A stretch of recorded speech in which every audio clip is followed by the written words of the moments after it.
Hey, it's Hammer Time. Welcome to a special episode of Hammer Time. We're here with Juan Ciscomani. He's a senior advisor for the governor. He oversees all of the Arizona-Mexico Commission work. He oversees the international portfolio, Southern Arizona, Northern Arizona.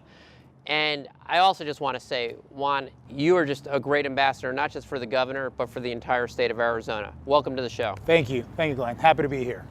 Now, I'm going to focus mainly on your work with the Arizona-Mexico Commission. Okay.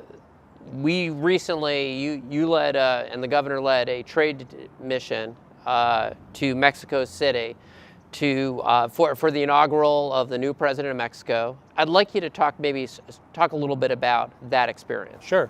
Well, that trip you're referring to, that you joined us, that was a governor's third trip to Mexico City in his first 4 years in office. It was the seventh overall trip to Mexico. And carrying the message that we carried the first time we went in 2015 on the trip that you were also on, which was Arizona's open for business. And as you know, Mexico went through a transition now in government. They switched parties in power. This new party, Morena Party, really made a statement by winning at every level in Mexico. And it was important for us to go to Mexico City and tell the new administration Arizona's open for business. Some of those meetings, like for example, the meeting with the new ambassador from Mexico to the United States, it really, what struck me is that Governor Ducey, and through your work, Arizona's on the map. The governor, in my opinion, was certainly one of the most important figures in the United States that visited Mexico. You had the Vice President Pence, you had Ivanka Trump, who's a senior advisor to the president, you had Governor Ducey, you had a governor, I believe, from Montana, and a governor-elect from California. But I found it really very inspirational, the way Governor Ducey was treated.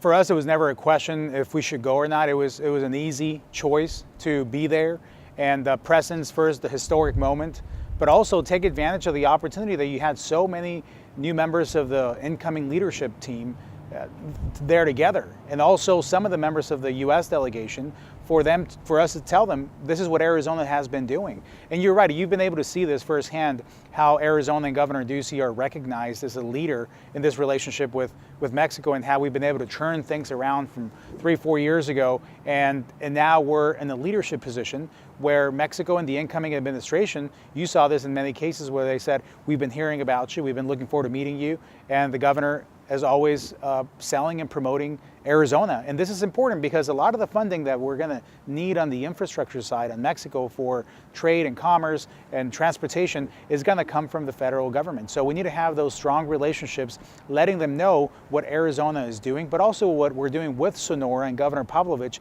and how this region is poised for investment on the federal side from both of our governments. And I'm glad you mentioned Governor Pavlovich. When I see Governor Pavlovich and Governor Ducey together, I love saying these are my two favorite governors in North America. The relationship that those two have forged, that started as a result of the working relationship to improve the economies of our two states, is recognized as best in class when it comes to leaders between our two countries. It's not common that you can see that level of cooperation, partnership, and even friendship, as you can see from two governors overall, but even more so on neighboring governors on opposite sides of an international border.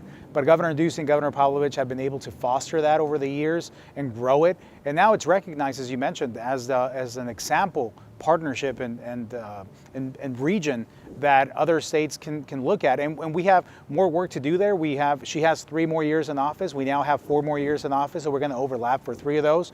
And we're looking forward to working more with her as we navigate what's coming for both of our countries. And there's a terrific president, Jessica Pacheco of APS, who serves, and I know that the work of the commission is very metric focused. And before going to the inaugural, there was just another terrific AMC plenary meeting with our friends in Mexico. Talk about some of the agreements, the latest agreements that were signed. Absolutely. So we meet twice a year, as you know. Arizona hosts the summer meeting, and then Sonora is the host of the winter meeting in December or the end of November. And in those meetings, we have agreements signed between the governors, things that the teams and the committees have been working on throughout the year. And then this year we had the ability to sign a few more MOUs that have, as we call, teeth to them. They have real impact. And one of them is a safety corridor, a commercial safety corridor within Sonora that can help and facilitate that trade more so as it moves to the state, which is important to us because when Sonora's infrastructure and transportation goes well, that makes it more attractive for other states in Mexico to send their product through Sonora that ends up reaching Arizona as well. So that was one of the MOUs. And I know over the years, it's through your work and the governor's work and different parts of the governor's constellation, including the Office of Tourism, the Arizona Commerce Authority. We've done things in mining, agriculture, tourism. I mean, it's very comprehensive. It is. Arizona is very unique in that we are the only state in the entire country of the U.S. that has something like the Arizona-Mexico Commission, where you have binational committees where the top personnel on the state side from both states, Sonora and Arizona, are co-chairing this along with the private sector. This facilitates the conversation and the progress and what we need to do in a great way that other states don't enjoy that. But we have it. We're turning 60 years old next year. It's a big deal for Arizona that we plan to celebrate, and we have a lot to show for in these 60 years. So we haven't just been around for 60 years. We've been making an impact for 60 years. The commission was there before us. It'll be there after us.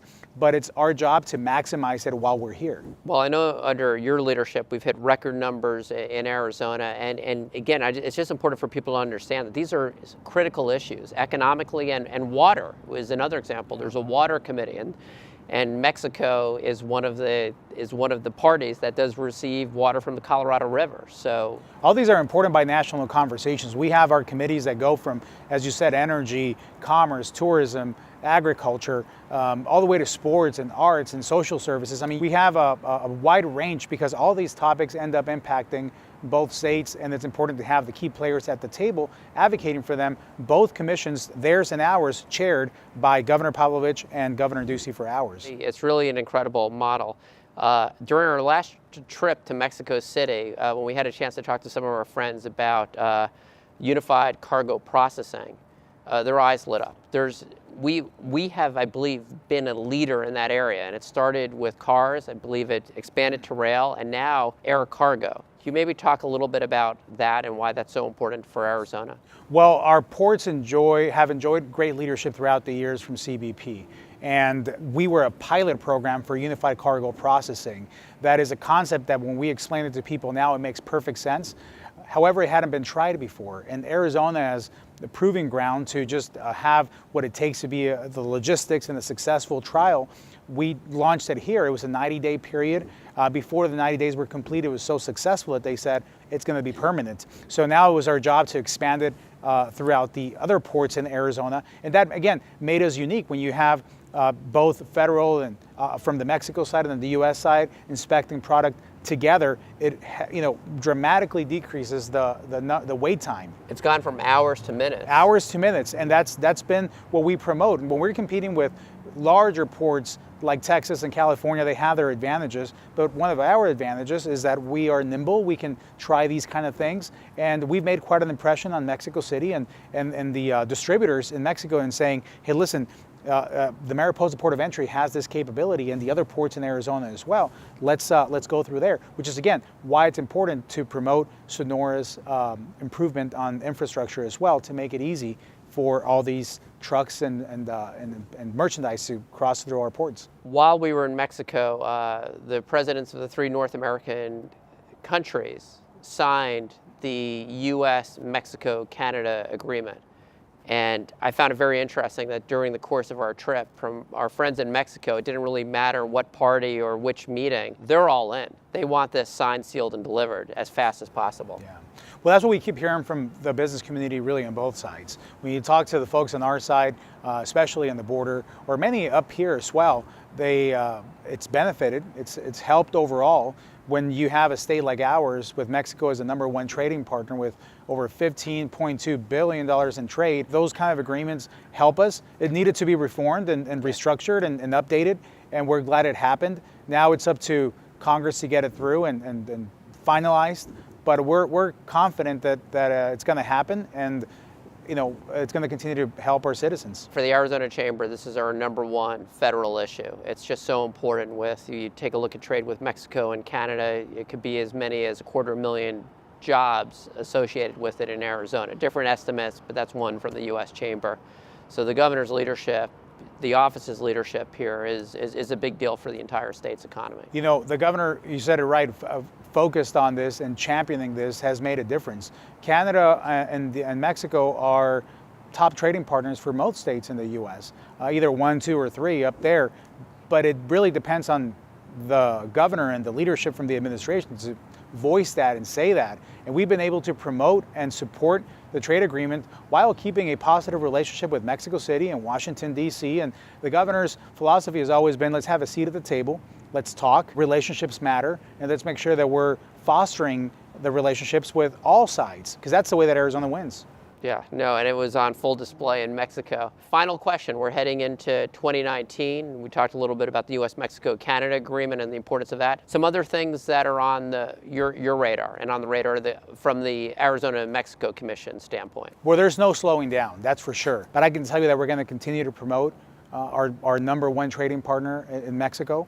We have a mission trip with a larger delegation of businesses like the one we did in 2015 coming up early in 2019 as well. We're going to be hosting what will hopefully be the largest summit of our 60-year history as we celebrate the 60 years. So there's a lot of legacy to celebrate, but there's also a lot of 60 years in the future to look at. So it's going to be a very unique, interesting year as we celebrate the legacy that we've done and also the future and where we're going. It's going to be an exciting year. Juan Ciscomani, you look at any part of our economy, and I'm looking at you because of your work. You've improved commerce across the board, and I just, on behalf of the Arizona Chamber of Commerce and Industry, just really appreciate your leadership.